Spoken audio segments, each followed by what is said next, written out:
So, welcome. Delighted to be here on such an auspicious occasion, both a chance to look back at Creative Commons and to celebrate future accomplishments and even take on some tough future issues. My name is Jonathan Zittrain. I teach here at the law school and at the Berkman Center, and I'm pleased to be moderating today's panel. But before we jump into that, I thought I would turn it over to our dean, Elena Kagan, for a special announcement for those of you who have been living under a rock. Dean Kagan. Thank you, Jonathan. How many of you have been living under a rock? All right. First off, welcome to Harvard Law School. It's great to see you here. We're really pleased to host this panel, which is going to be talking about a movement that's been of really great importance over the last however many years. How many years has it been, Larry? 6, 7, 8. Well, you should know, Larry, because you started it, and you started it here in this very building. This building, Pound Hall, used to be the home of the Berkman Center. The Berkman Center since has outgrown this building and is on to newer and more luxurious accommodations. But this was the home of the Berkman Center. This was the home of Larry Lessig, and this was the home of Larry Lessig's brainchild, Creative Commons. And the announcement that Jonathan said I was going to make is simply this, that we are delighted, that we are thrilled, that we are ecstatic that Larry Lessig is coming home to Harvard Law School. Thank you, Larry.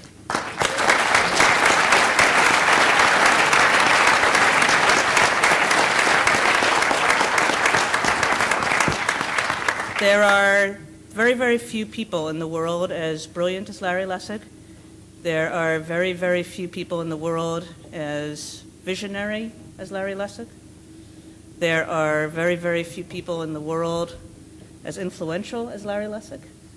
And there are very, very few people in the world as effective as Larry Lessig. And there is no one in the world as brilliant and visionary and influential and effective as Larry Lessig. And that's what makes Larry Larry.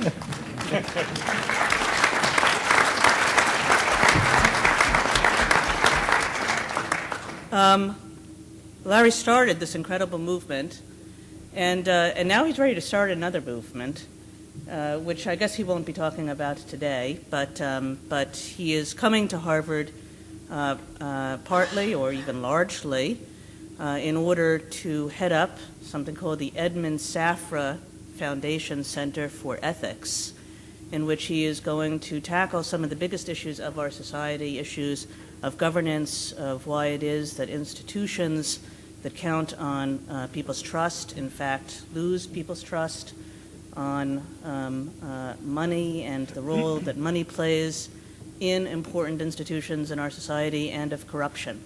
And if anybody can give a fresh spin to those issues, if anybody can make us look at those issues in a new and different way, if anybody can make us take seriously those issues, and if anybody can persuade us to solve those issues, it is indeed Larry Lessig, and I look forward so much to his being here and to the incredibly important work that I know he's going to do.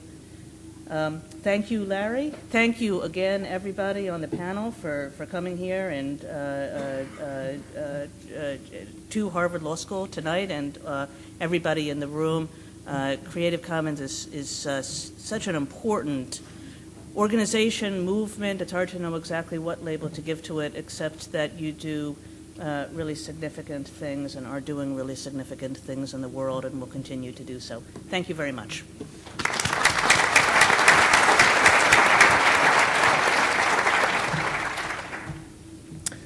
So again, Larry, we're just so delighted you're here, and in a completely unrelated piece of news, an ice storm just knocked out power to half of Massachusetts and New Hampshire, so perhaps you'll be staying even longer even during this visit. The low tonight is 15 degrees. But again, we're delighted you're coming from San Francisco, so just wanted to say thanks.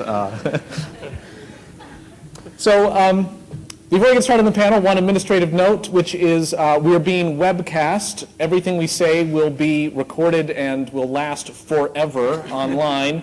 And will probably be remixed and remashed to say things you didn't intend to say, which means you might as well say what you want to say because you can just plausibly deny it later. Now a non-administrative announcement. To introduce tonight's event, I'm pleased now to turn the floor over to somebody that perhaps gives Larry a run for his money in the visionary category. This is somebody who was talking about a commons in cyberspace while we were still trying to figure out what cyberspace was, and somebody who has implored us from the beginning that cyberspace is ours to build, that it's an invitation to actually stop just talking about stuff or killing trees and producing paper, but also to actually build. And to give us a few words to open up our evening, I now turn it over to my great colleague, friend, and mentor, Charlie Nesson.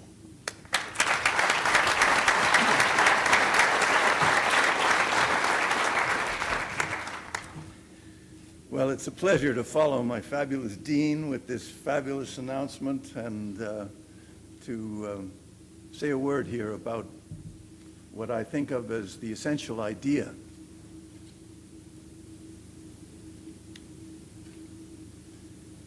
Creative Commons.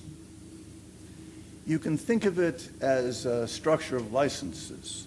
You can think of it as a lawyer's approach to the problem of individuals actually claiming their own power to say what they want and how their product should be treated. But I'd like to focus you on a broader notion that's embodied just in the word commons.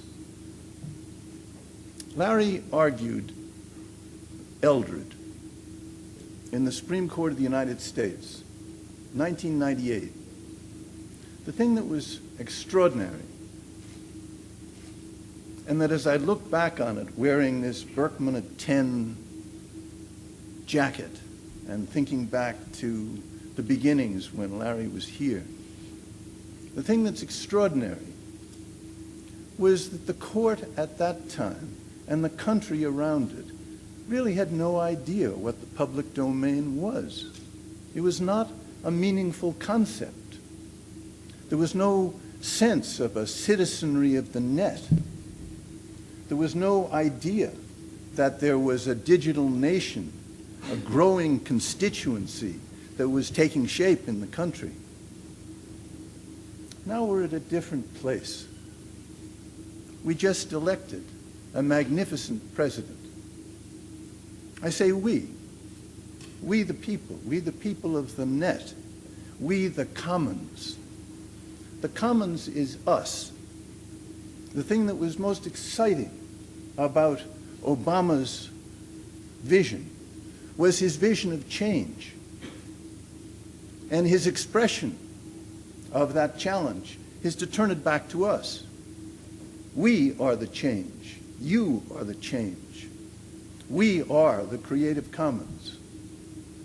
That was Larry's idea. He made it real. And I'm just so pleased that you're back here. And so eager to hear what this panel has to offer in terms of ideas about the commons and futures of the commons. And so pleased to have these other guests here with us. So thank you all for joining us, and let's go. John, back to you.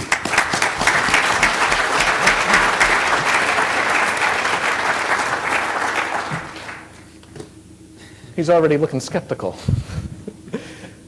So I thought it would be best if we took this narratively. There's a lot of people in the room that know a lot about Creative Commons, that, as Charlie says, are Creative Commons. So we're hoping to get some good dirt, some good gossip, some good war stories from the past, and then turn towards what the challenges are in the future. And I guess let's start with you, Molly. You were there at the very, very, very beginning. Is that right? Not true. The very beginning, as I reconstruct things, was a meeting here at Berkman in the spring of 2001, which I did not attend. And then when I started as the first staff person for Creative Commons, my first job was to try to recreate what was said at that meeting so I could figure out what this Creative Commons thing was supposed to be about. So I was not there quite at the beginning. Aha. Who wants to fess up to actually having been there at the beginning? Okay, so let me start by fessing up, but making something very clear, my dean's claims notwithstanding.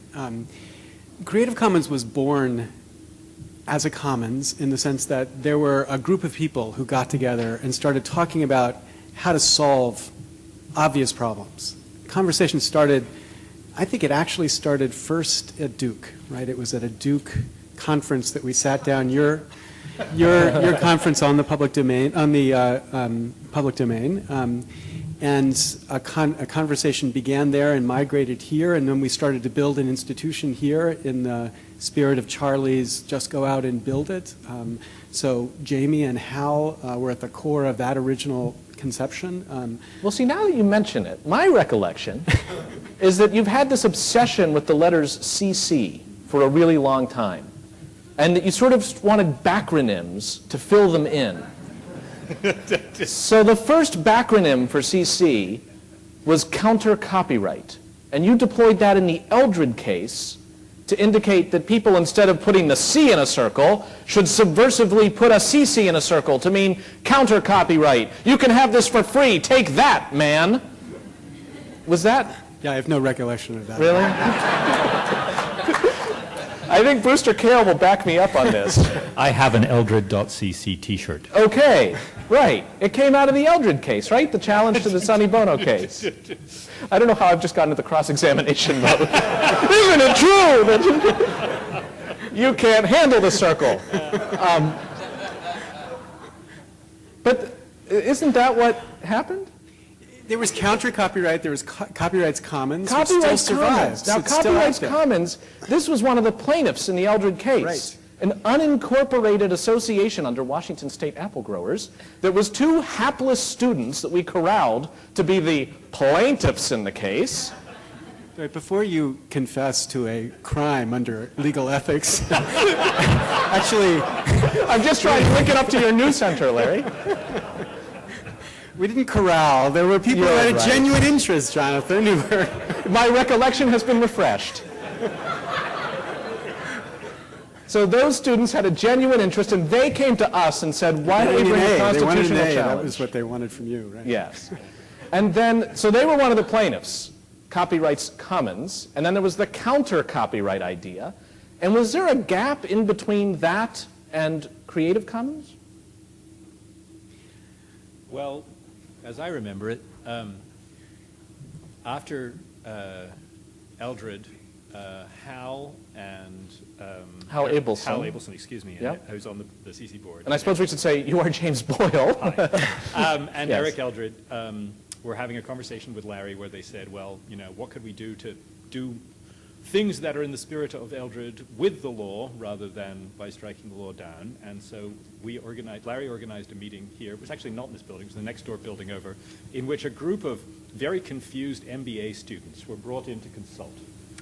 And their first thing was, Always a path to success. well, actually it was, because everything they said, we went, oh no, we don't want that at all.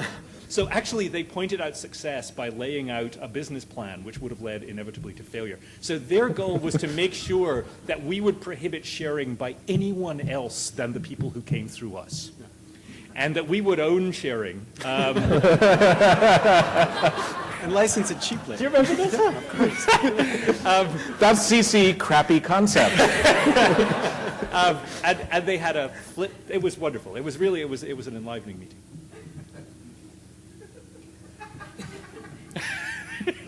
You want to tell us any more about that meeting? Just keep going. Because I recall at one point, it's true that I guess the idea behind Creative Commons has morphed a number of times. You want the real dirt? Okay, so the first dirt Yeah. was that Larry had hit up the son of a famous poet who shall remain nameless, Robert Frost. And, and we were going to have a big website where we were going to put all the stuff that was going to be in the Commons. It was going to be presumably here at Berkman, a big humming mainframe. And the Commons would be here. A digital library of Alexandria. Except it would be in Cambridge. And so this was an idea, and then someone in the room, probably Larry or Hal, went, oh yeah, the net, right? It's distributed. It should be distributed. We actually shouldn't have a mainframe at all. And that, for me, was the moment when Creative Commons got off the ground. So it went from being a big collection of stuff that people wanted to share and would demonstrate that they wanted to share it by depositing it in this big mainframe to just letting people declare that they wanted to share.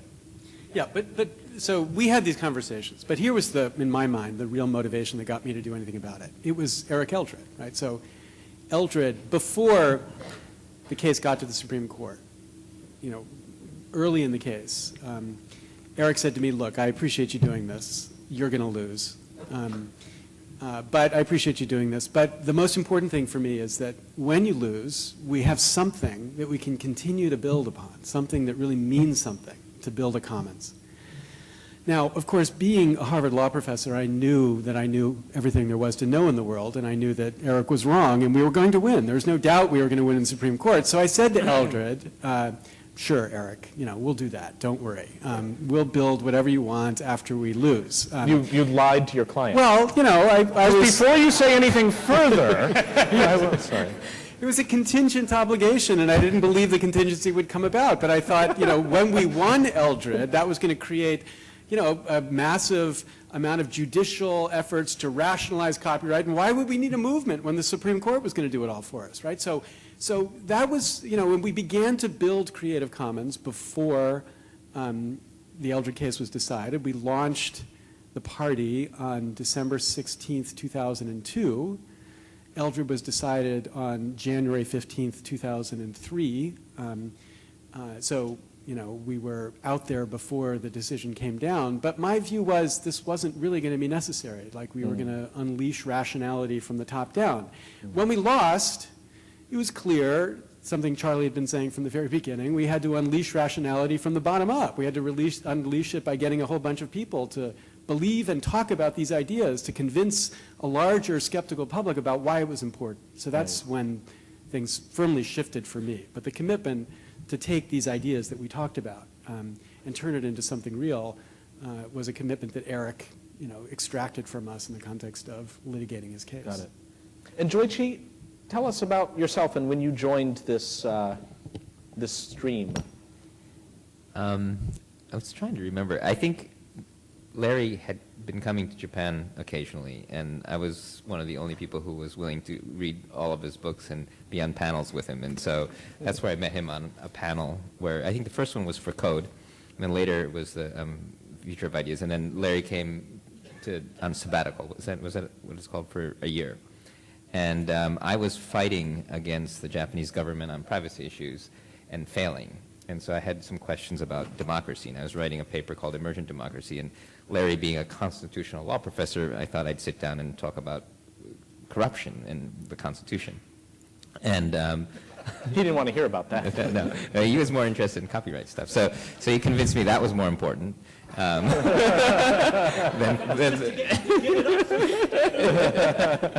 I realized this recently. But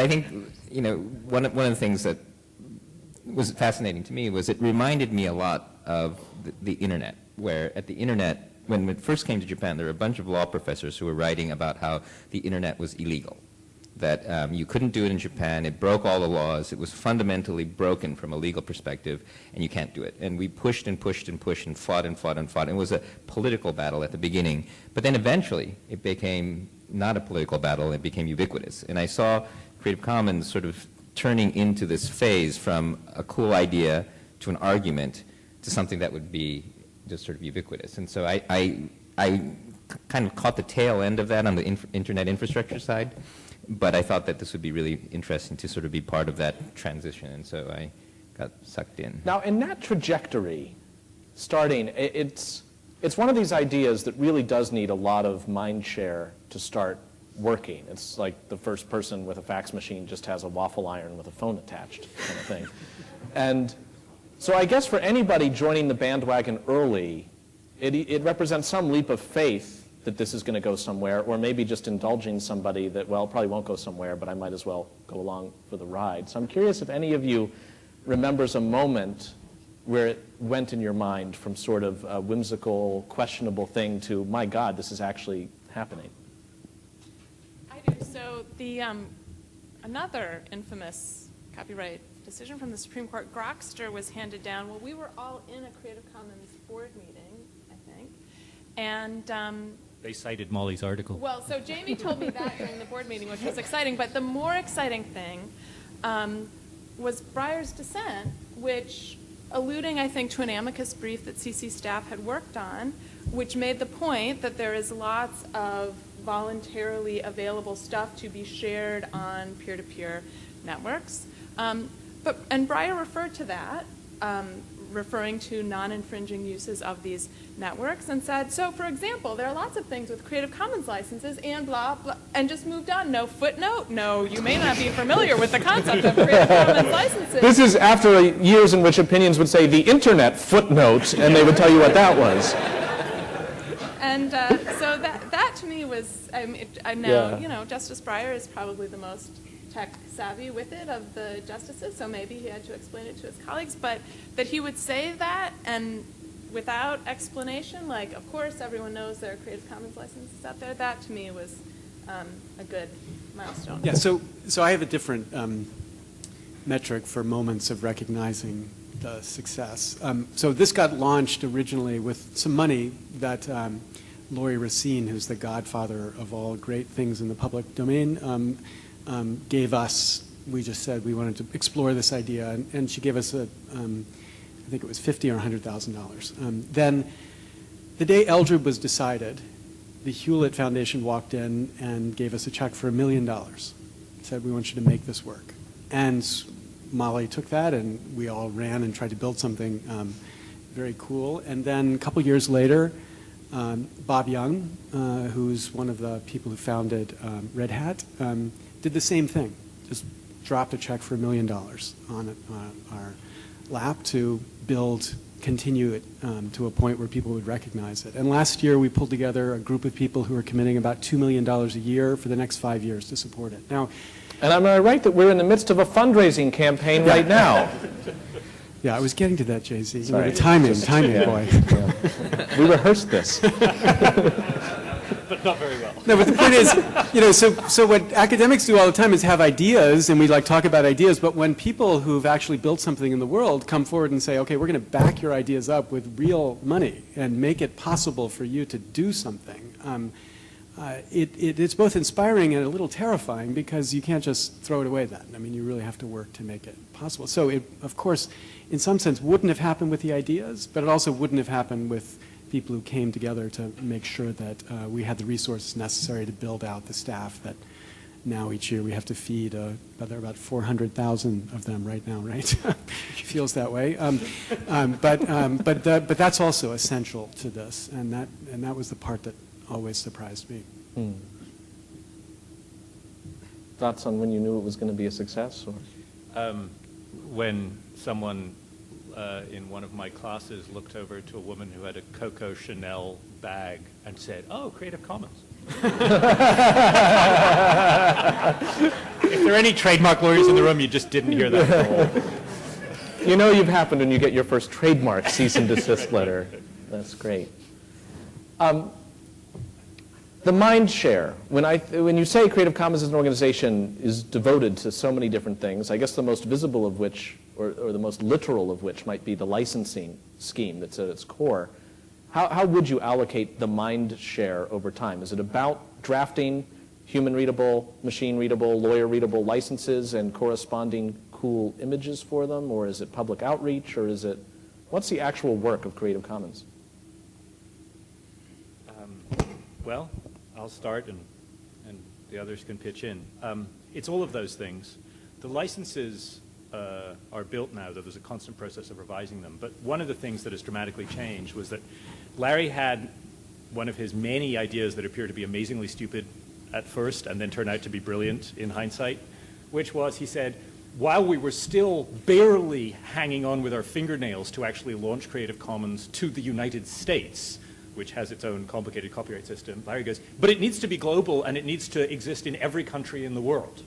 So I made a long and impassioned speech in which I pointed out that this was impossible for Microsoft, it was impossible for Google, it was just impossible, you couldn't do something like this, the copyright laws were too complicated, you need, the best lawyers in the world, everywhere in the world working on it, and a movement on the ground, and we didn't have the money, and we could barely, all of which was demonstrably true, and he did his, no, we'll run across the canyon and it'll be fine, so long as we keep moving thing that he does. Yes. And suddenly all of these amazing people, professionals and artists and lawyers and law professors around the world said, actually, yes, we want to work with you on this. So there came to be a CC Wales and a CC Italy. And an international movement around it. And so one big portion of what goes on is, and I think the developing portion, sort of one of the big futures of CC, is that international movement. I think that's one side of it.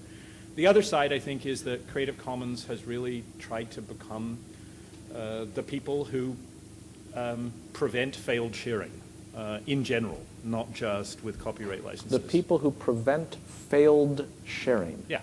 The people who go out there and make sure that failed sharing doesn't happen, that actually when people want to share, that they actually can share, that they get rid of the barriers that stand between scientists who want to exchange plasmids easily between their labs, people who have databases that are being created at enormous expense by public money but can't even talk to each other. People who break down those barriers, unnecessary barriers, and allow that stuff to come together. People who allow teachers who are working on their separate syllabi and their course materials all around the world to put that together and create a global learning commons. Now, I guess some of the barrier to sharing could just be inertia or lack of consciousness about the opportunity to share, much of which the license and awareness of it can help alleviate. Are there more active barriers to sharing? Is it fair to say, without rancor, who are the enemies of sharing? Basically, the people we produce for a living, lawyers. There's a mentality we bring to this process, which is not thought through carefully. I think it's reactive. But the mentality is to build systems which exert as much control as possible over the stuff that they're responsible for. So Science Commons has fantastic examples of this with these amazing projects that they're doing to enable basically Google mashup of data that's available for by researchers who have had funded projects to produce data that's out there. But if you read the terms of service on the data sets, the terms of service basically forbid indexing of the data in ways that make the mashup impossible. Now, why was that put in there? It's because we produced law professor types produced a bunch of lawyers who thought that their only job was to make sure that their client had as much control over this as possible, never thinking about the, as Jamie would put it, environmental consequences of that way of deploying culture or knowledge or science, right? So part of the movement, and this is what Jamie's book of a decade ago and this book that just came out this year beautifully frame, part of the objective here is to wake our profession up to the responsibility we have to deploy the tools that we deploy in a way that doesn't destroy the environment that we're trying to encourage. And there's, you can think in the global warming analogy here is, I think, quite useful. In the early stages, people deployed technologies and didn't think about what it was going to do to the environment. And then people like Al Gore got us to wake up and recognize that we could actually screw it up in fundamental ways. And we had to start thinking about that. And I think that's kind of what our movement has been doing here. Lots of people, not just here, obviously, but have been trying to wake people up to how badly deployed legal devices are going to make it impossible for us to do all the things we should be able to do. This is completely irrelevant to that last comment, but it slipped by while we were talking about Joey, and I just did want to throw it in. I remember the moment when Joey came on the board. Larry goes, Joey's exactly the kind of person that we need to add to the board. We need diversity. He's charismatic. And the rest of us all kind of went. But going back to Larry's point, I think there's an enormous problem that there are very few law school exams, Charlie Nesson's maybe is one, that you get an A on by saying my client should exercise less control. Right? I will give up those rights. That's just not the way to an A. The A is maximum control, minimum responsibility, right? That's an A. That's the assumption. So that's one problem. But the other problem that I think Joey is one of the people who got me to see this, is that we have a limited number of systems where we looked out and said, wait, if you have systems that are open, they can actually build their own self-reinforcing incentive structures. And the incentive structure is something. Why should the scientist put the plasmid out there so everyone can share it? I'm busy. I've got an article to put out. Why should I share it?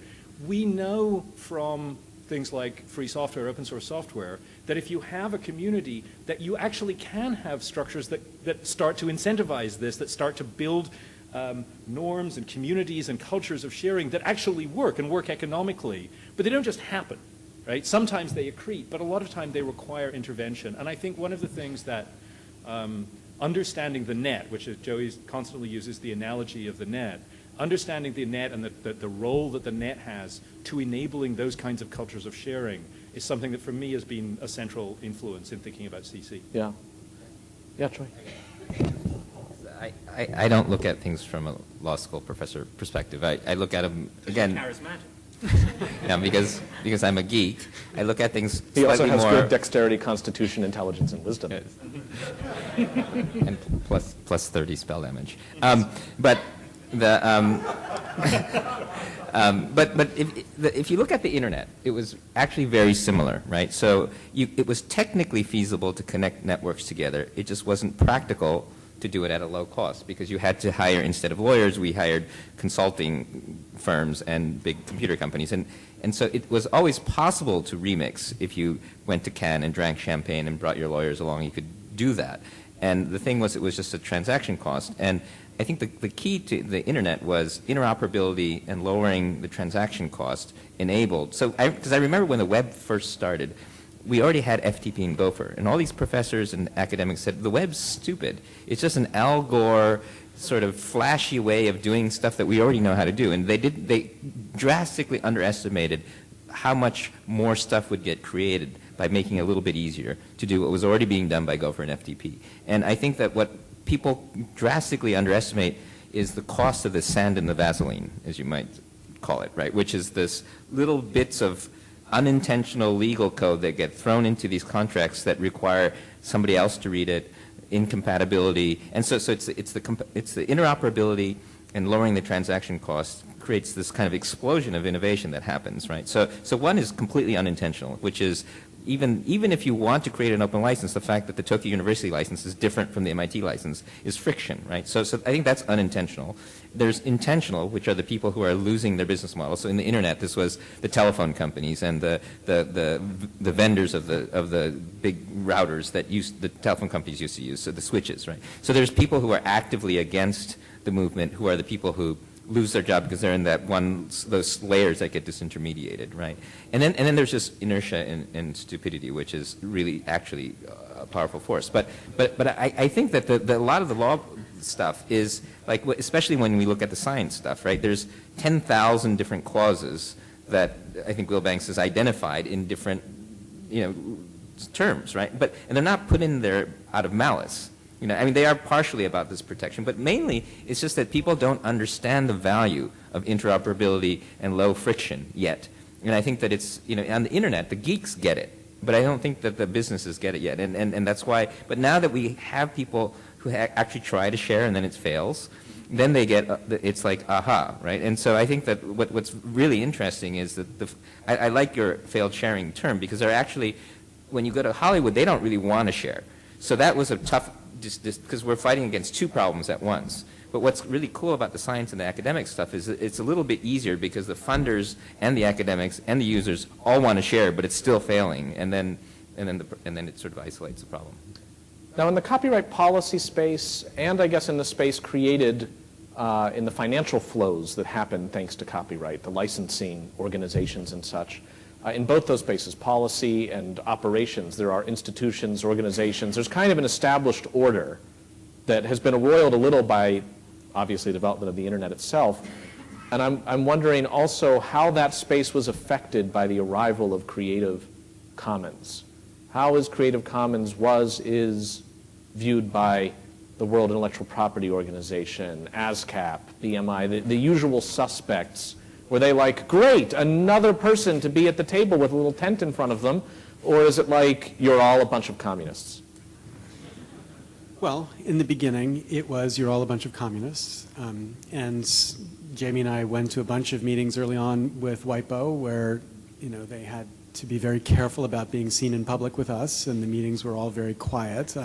But slowly, WIPO has come around, mainly because of the activism of countries like Brazil that have begun to demand that WIPO adopt an agenda that actually is responsive to its mission. And its mission, they forgot, is not to work for publishers or the recording company, but to work for the UN to advance the interests of the world, right? So once they recognized that this was part of their mission, they've been very good about including more of the insights that we want to provide into the process. So I think that's been progress.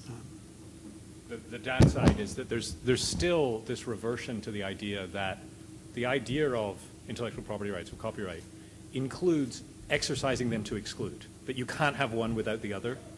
And so we have both had experiences. Molly, I know, has had experiences when she was the first ED of Creative Commons, of people who assumed that if you wanted to enable any kind of sharing, that meant you were trying to attack the property right. And the trope I generally use is, so if you were the head of the World Property Organization, would you have to forbid Christmas? Yeah. It's like, do we have to get rid of it? Because clearly giving property away, right, is a fundamental assault on the concept of property itself. Like, was there anybody who was like, now I get it, you're totally right? I think the story that went out was Creative Commons' next enemy, Christmas. Yeah. Got it.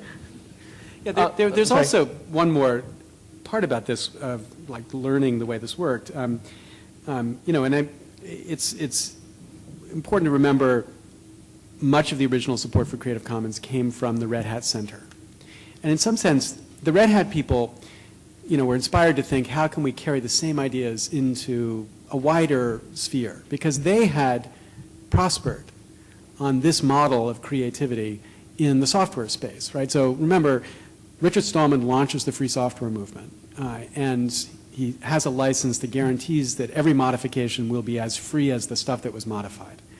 And that percolates to build a free operating system, the GNU operating system. And Linus Torvalds comes in and builds a kernel that he then licenses to fit within that free software project. So we get the GNU Linux operating system as a functioning, powerful alternative to proprietary software platforms.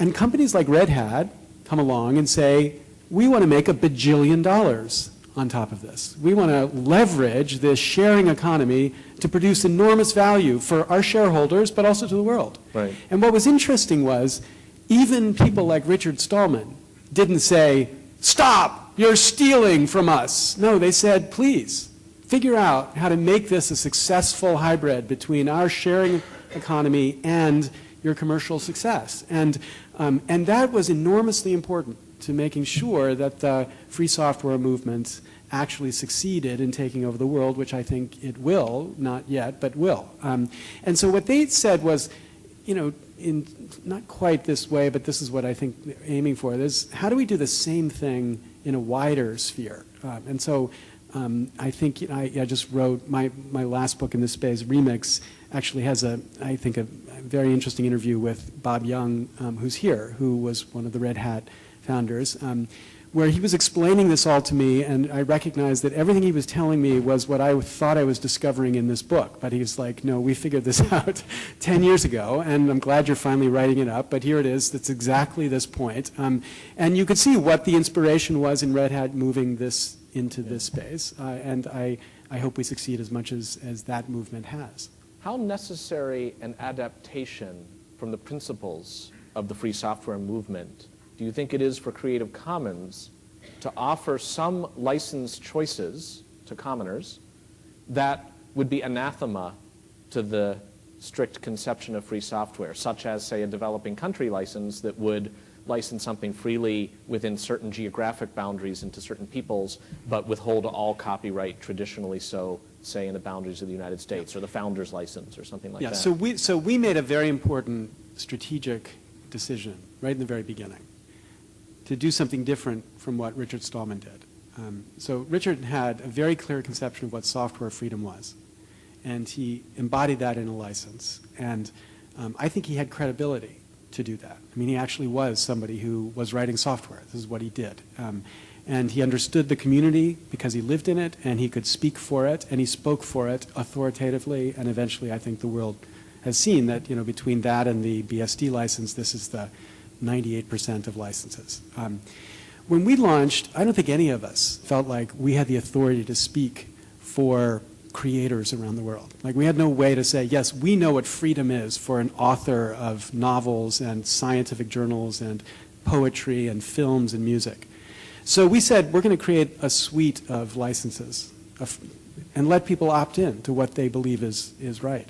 And one thing that did, which I don't think any of us, or at least I certainly didn't see it in the beginning, one thing that did was it brought a whole bunch of people into the movement and then encouraged them to argue about what freedom should be. So if you look at the education licenses, originally a bunch of educators adopted the most restrictive licenses that we had. And people looked at what we did and said, this is terrible. You see what they're doing? They're adopting all these really terribly restrictive licenses.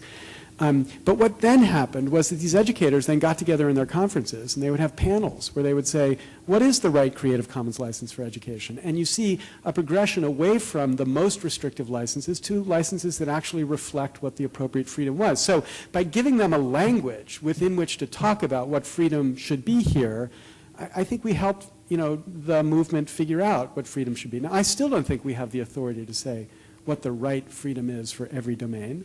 And I think, but what we need to do is to encourage, exactly the kind of argument that happened in the software movement 20 years ago. An argument in each of these creative movements about what's the appropriate architecture for freedom. And then, we just want to provide the infrastructure that helps them express it. Among the spectrum of license tags that have come and some have gone under the CC rubric, are there any you specifically remember as coming forward and you just weren't going to go there? Were there any cool tags that never were?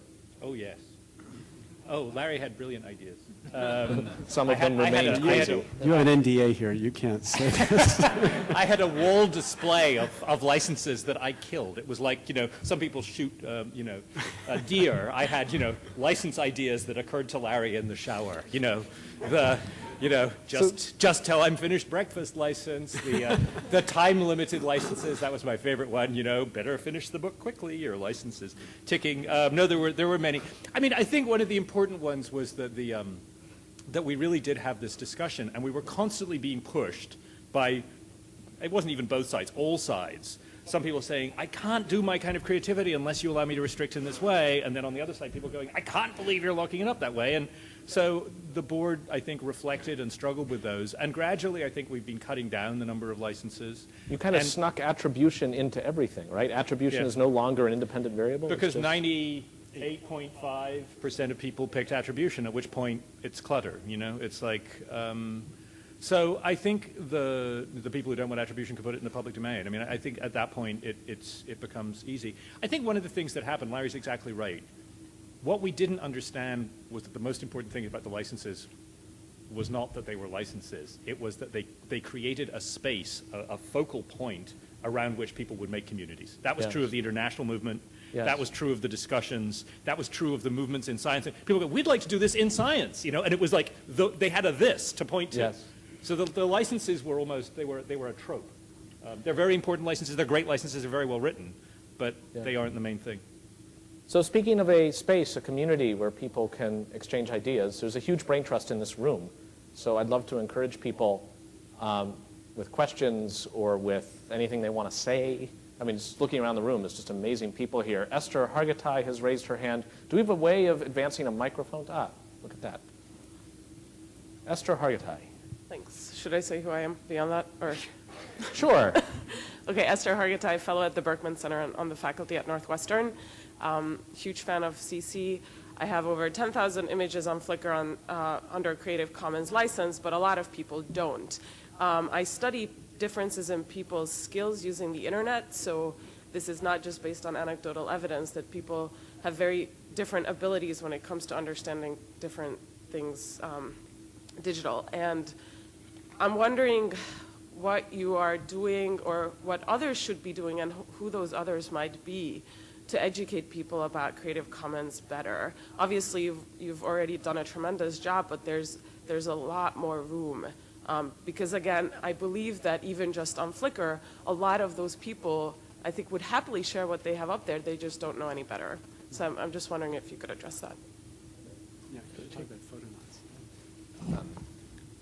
Well, first of all, I think part of it is a internet business problem, which is I invest in internet companies, and all you're trying to do as much as your single focus is conversion rate. How can you get a user to sign up and start using your service?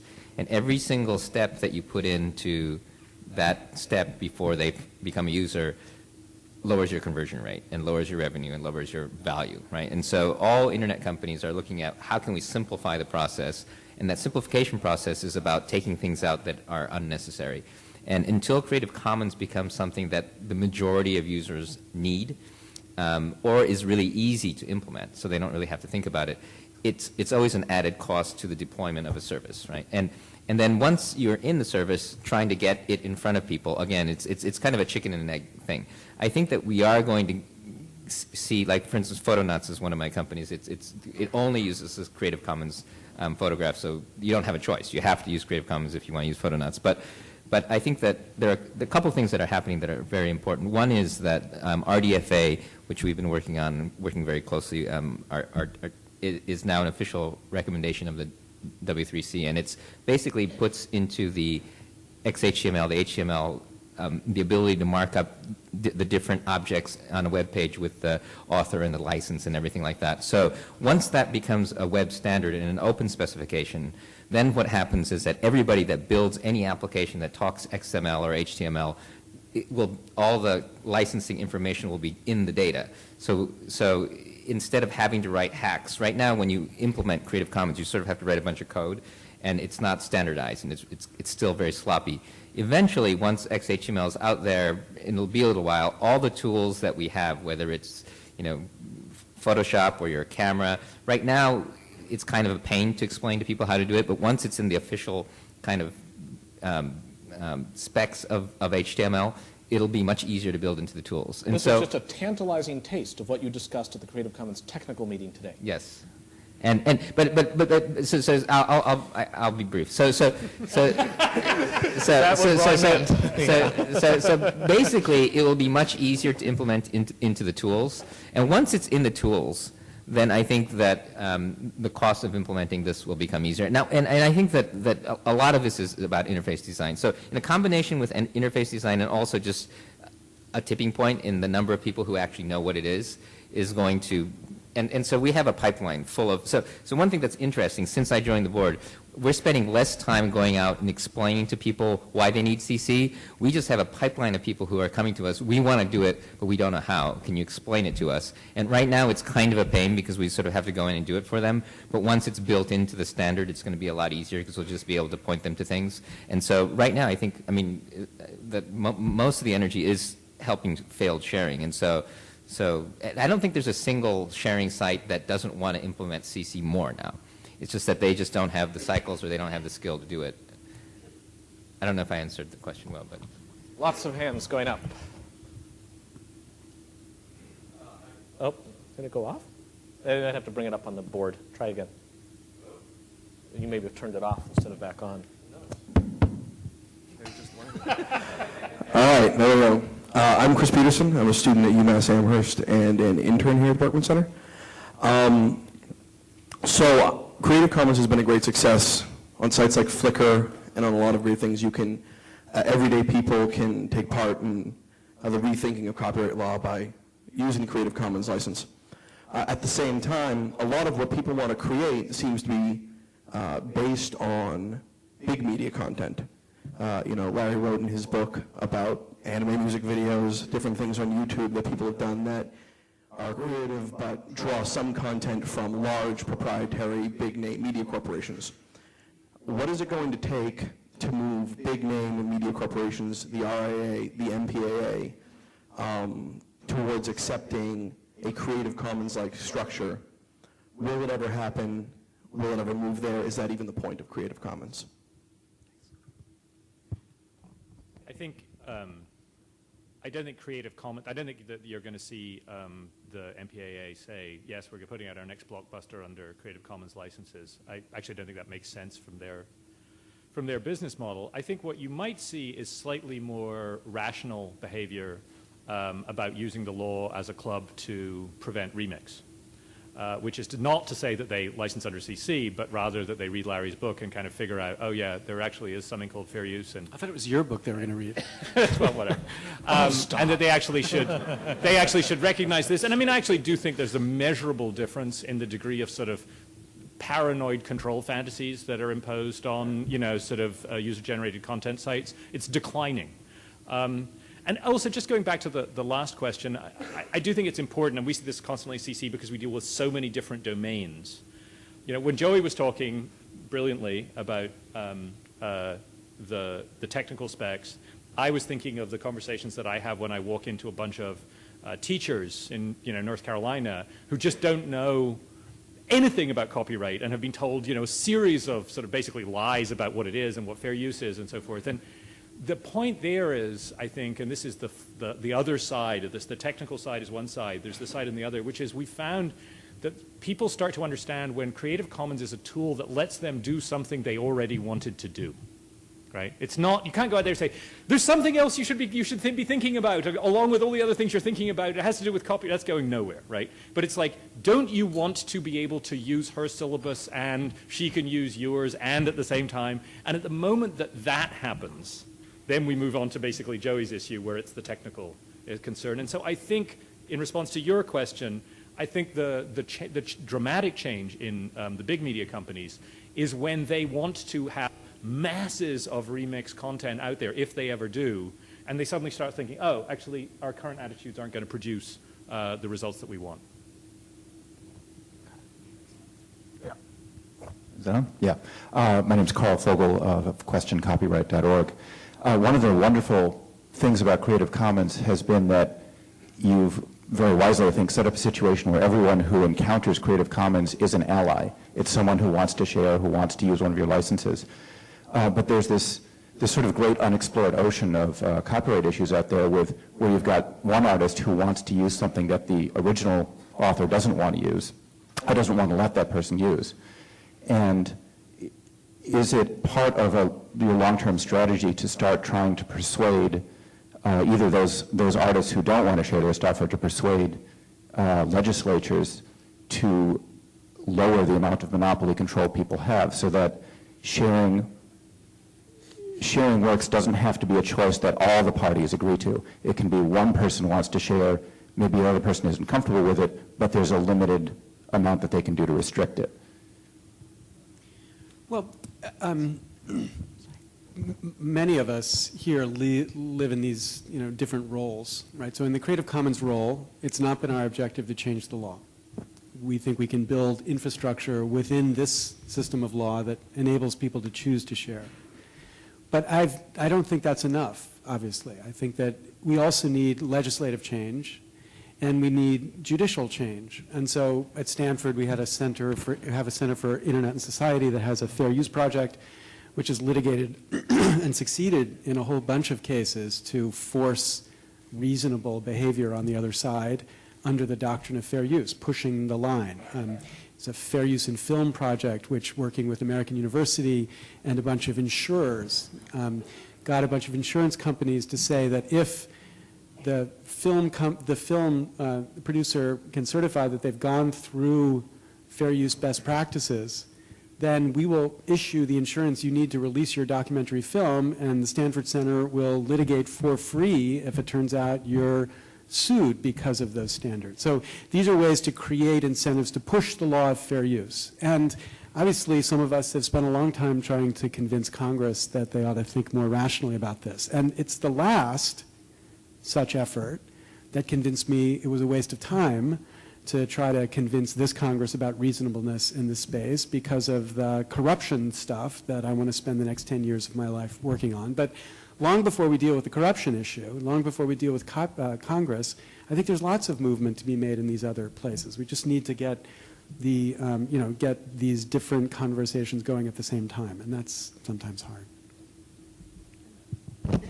I'd just add that a lot of people who don't want to share, it's irrational, and that you lead by example. So if you get musicians who share and make more money, or if you get book publishers and authors who share and are more successful. And for instance, in Japan, they're not necessarily Creative Commons users, but we have lots and lots of sharing where the anime companies are happy for remixes and republish comics that have been remixed by or rewritten by fans. And there's there's lots of examples like this in Brazil with the Technobrega movement and stuff like that. And I think that showing that the success and actually the fact that these people are happy is a way of leading through positive example rather than sort of arguing about it. And so I try as much as possible not to argue with people who don't want to share, but to try to sort of show other people who are happy with it. Has anyone ever been sued for purportedly violating a Creative Commons license? And if so, who or what kind of offender or violator? And are there other ways to enforce or encourage compliance other than litigation or threats of litigation? There have been cases, the biggest ones have been in Europe, actually. So Adam Curry had photos on Flickr that were licensed under a Creative Commons non-commercial license. And a newspaper took some of those photographs and published them in violation of the license. And Adam brought a lawsuit against the newspaper in Amsterdam, I think. Is that where it was? Yeah. And won on the basis of the copyright violation in that case. There have been other similar actions, but from a law perspective, professor's perspective, we haven't yet had the case that tests the core idea in the context of Creative Commons. But we did win a case this year where we provided an amicus brief in a case that was about the free art license, the artistic license. That was used in some model railroad software. And the very technical, boring legal issue that was at issue in that case had been decided by the district court in a way that basically said all Creative Commons licenses are invalid or at least ineffective. And we succeeded in getting the most important IP court in the United States to reverse that and to reverse it in terms that plainly establish the infrastructure of Creative Commons licenses and all free licenses, the GNU GPL license as well. So I believe, this year we can say we have established legally the infrastructure in a way that guarantees it will be respected going forward. Hi. I'm curious as to what would be on a wish list of yours for the incoming Obama administration, either symbolically, legislatively, et cetera. Thanks. Well, they've done something already, right? So the Obama administration, of course, is the expression of all of our hopes for a whole bunch of things. But I tried to be helpful to the campaign in the primaries to think about technology issues, but I didn't advise them at all about IP issues, and they didn't want to hear my advice about IP issues because they knew it would be terrible news if people thought that they were getting news from me about IP issues. But when they launched Change.gov, they launched Change.gov with a very prominent all rights reserved at the bottom. You looked at this and thought, wow, this is change. A quasi-government site is now claiming all rights to itself, right? Which, of course, in the American tradition, government sites have no copyright, right? So we began a conversation with them, and they've now changed Change.gov to be licensed under a Creative Commons attribution license, the freest license that there is. And that's because it's the transition, and the transition is not actually the government. When it gets to be the government, they recognize that the stuff they produce is not protected by copyright at all. It should be marked with a public domain sign. But there's a recognition in there of that. And I'm hopeful that this grows inside the administration. But I actually think the one thing the Obama administration can do is to help remind all of us of a certain responsibility that we have. One thing the Obama administration is going to try to do is to remind Americans we have a responsibility to help build infrastructure for our country, right? That means education and roads and an internet system that actually is equivalent to the potential of America, and all these things that for the last 20 years we thought we could get for free without doing anything. We're actually going to be aggressive and focused in achieving those things. That's what the administration wants to do. And that's an inspiration that I think we need to carry into our place too. Right? So I've already commented and tried to thank people who have done an enormous amount to help us build the infrastructure of the commons. This is Jamie's way of thinking about it. That's what we're doing. We're building the infrastructure to make it easy for people to share legally, right? But all of us have a responsibility in helping to build this infrastructure. Right? It doesn't happen automatically. Like, and that responsibility you meet by taking the step to release your own material freely and market like that, or helping people understand why this is a problem, creating arguments about it, and also by supporting institutions that are trying to do it. So institutions like EFF that are fighting for the freedoms here, or public knowledge, or what's another one? Oh, I know one. Creative Commons, right? I can report that there's good news and bad news this year about building this infrastructure. We've actually been more successful this year in getting Obama-like donations to Creative Commons than at any time in the history of Creative Commons. There are more people who've given money individually, small donations, than ever before. That's fantastic. But on the other side, the corporations, who have typically given us a substantial amount of money to help build the commons, are in deep trouble. They're all disappearing. Right? And so there's an enormous risk, not just in our organization, but in a whole range of these organizations, that we will not be able to fund this work over the next year. And I think that should be a recognition, a call for all of us to see that we need to actually step in at this time more than any other time and make sure that this infrastructure can survive and continue to grow. So part of this reason that Melissa, our fantastic development person, pulled this together was she thought we could help inspire some of you to help us do that. And not necessarily by dumping all the money you have into a plate, but there is a plate in the back where you can do that. I think at the reception, too, the beefs Wellingtons are $5 a pop. Okay, great. But also by helping to spread this message, the Commons movement right now needs people to step up and support it. It's what you have to do to support infrastructure. It doesn't come for free. And all of us, not just Creative Commons, all of us need that support this year in particular. So one more question, and then we'll wrap it up. Yeah, my name's Andrew, and I started a nonprofit note-sharing website for college students. And one of the things I recognize is the importance of sharing barriers in education. And it comes from two sides. It's from the side where professors want fair usability to be able to print out and read a poem or an article in a classroom, but also the possibility for having open courseware movements like MIT's, and perhaps even a distributed open courseware that students can participate in. And I was wondering what you thought of CC in the education realm. So this gentleman is not a plant, but thank you from the bottom of my heart. So when Larry spoke, Larry was doing the sort of swelling hope but impending doom and a nice little dollop of guilt at the very end. And I get to, good guilt too, it was quite, I'm Scottish, it was good guilt. I like to sort of build up the swelling chords of hope again.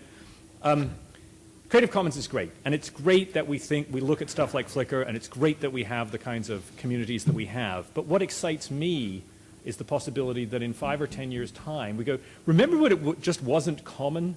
That like the best educational materials in the world weren't open educational materials that anyone could customize. Remember textbooks that you had to read always the same way because they weren't customizable to your particular area? What Arash Bissell is working on with CC Learn is dealing with exactly the problems you're dealing with. And they're big problems. They're cultural problems, they're education problems, they're legal problems.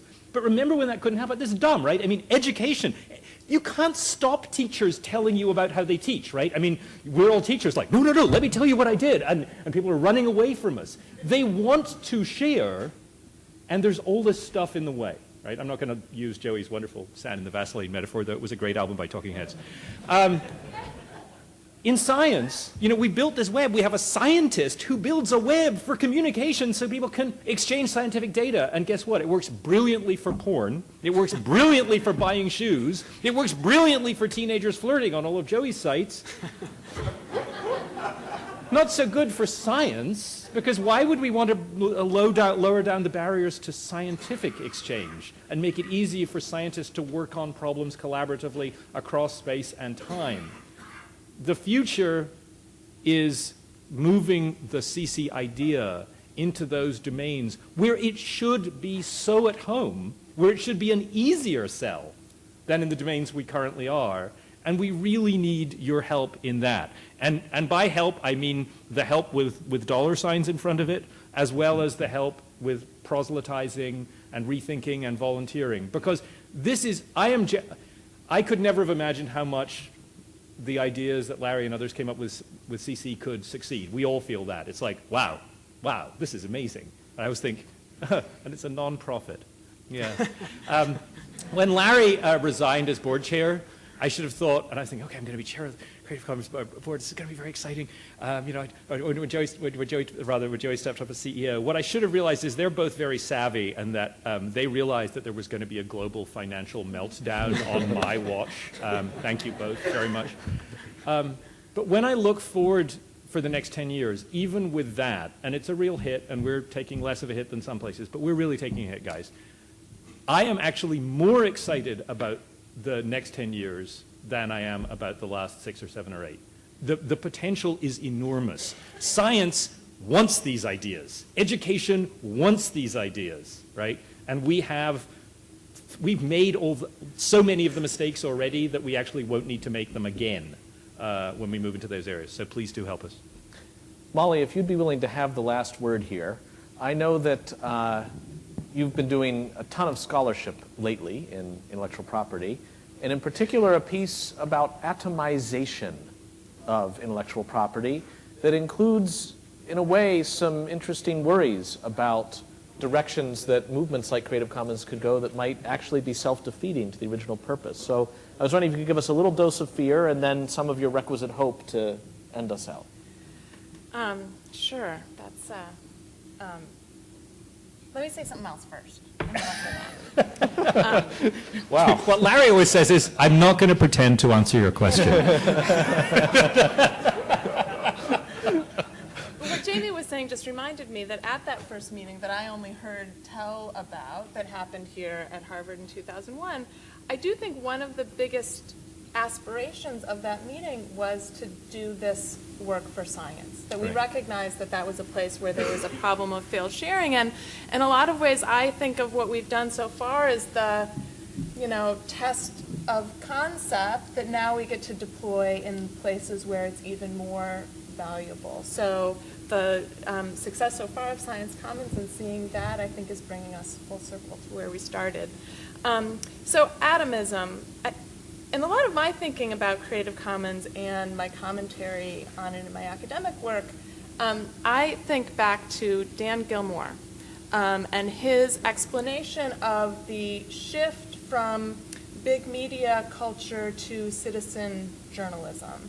And one thing in the policy space that Creative Commons demonstrates is how poor a fit the copyright built for big media is for the citizens that are empowered by the technology. And that's why we have to go through all this work to overcome failed sharing problems, because what we want to do is not the default that copyright sets for us. And that's an important role for Creative Commons. But I think the risk is that we don't want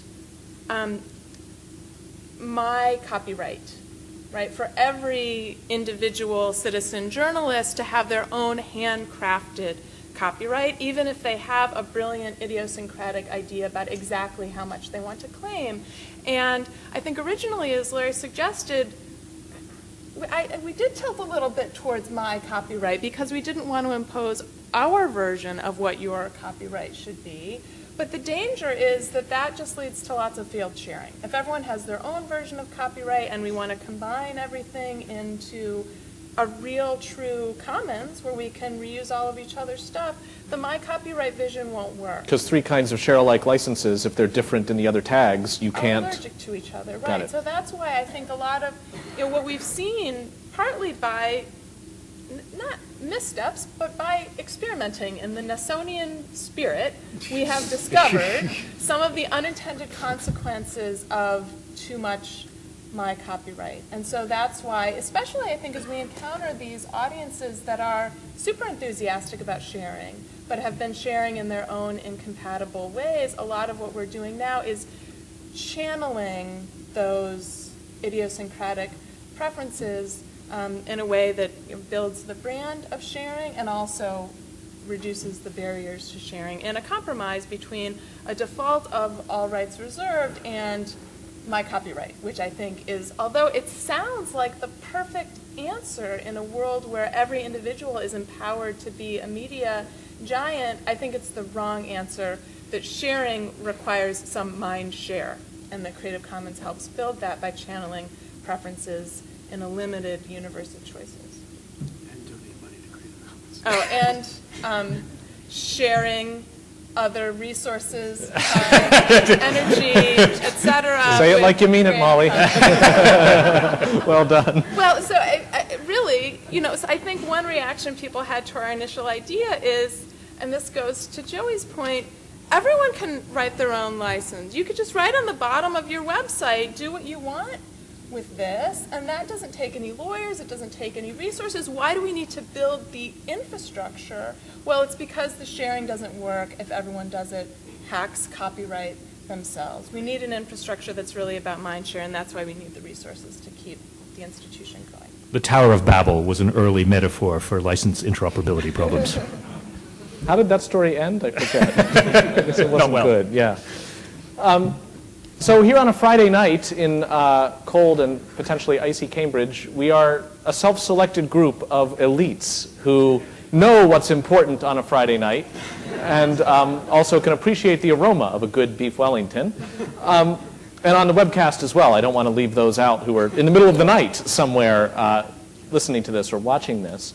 But I do see that over the next number of years, the mission is for the people that Esther would quickly point out to us have no idea what we're talking about, how to get the icons under their noses, how to get them into the spirit of sharing, either top-down through the power of the default, so that we just make a small change to Flickr, and before you know it, everybody's Creative Commons and had no idea, combined with peer-to-peer proselytization that will allow people to recover what I guess they already knew in kindergarten, which was that it's fun to share, and survive the kinds of curricula that actually recommend that school children attach the copyright symbol to their homework as a way of knowing that they are authors too, and that anything less than an A is a derivative work. So it's great to look around the room and to see so many people so intimately connected with this movement, not all of whom, of course, in fact, most of whom haven't even had a chance to weigh in. That will come now at the reception, and I especially encourage, I know it happens anyway, but geeks sometimes tend to be introverts, and we have a disproportionate number of geeks here. You have license to meet and walk up to people you don't know and greet them and find that you have something interoperable. So with that, thanks our panel and everybody else for making this possible.